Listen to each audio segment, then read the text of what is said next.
Hey guys, and welcome to this course on designing for Ionic 3. Have you maybe gone through some of the courses here on Udemy and felt like some of them touch a lot on development but don't really go into detail about design, and you are keen to know more about design? Or maybe you are interested in designing for Ionic but you don't want to learn all about Angular 4 and TypeScript and all those things, and you just want to focus on designing. Well, then this course is for you.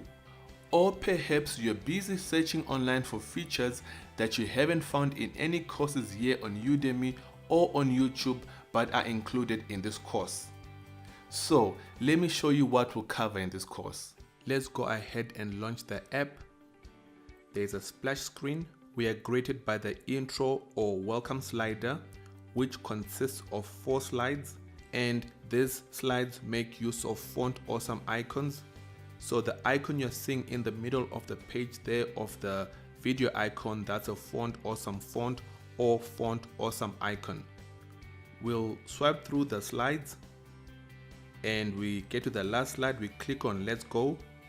We are greeted with a login page where we can either put in our username or password, just some dummy data, and we can also then just click on login or prefer to sign up via Facebook or Twitter. I'll just click login, and then we're greeted with our video streams page.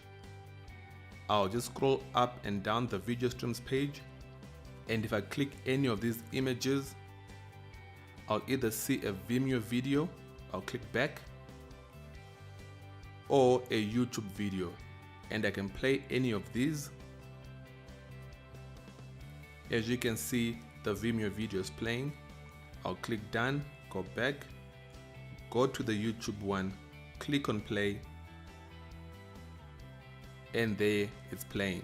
I'll click done, go back, go to a music page, and if I click on the far top right corner, there's a nice pop over that pops up there. I'll move over to the newsfeed page. Now the newsfeed page makes use of a nice cool parallax image effect which we'll be developing in this application, and as you see, if I scroll up or scroll down, we have that nice parallax effect, as well as then the rest of the design of the page, including a frosted nav bar at the top there. The last of the tabs is a My Profile tabs, which makes use of an automatic slider. As you can see there at the bottom, it's sliding automatically, and that's the rest of the design. I'll scroll back up, and on this page we also have an integrated side menu page. I'll close that, and on the far top right corner we also have a nice toast that also pops up when we click on it. I think I like it. Hey guys, so there you go, that's it. So if this looks exciting to you, enroll and let's get started.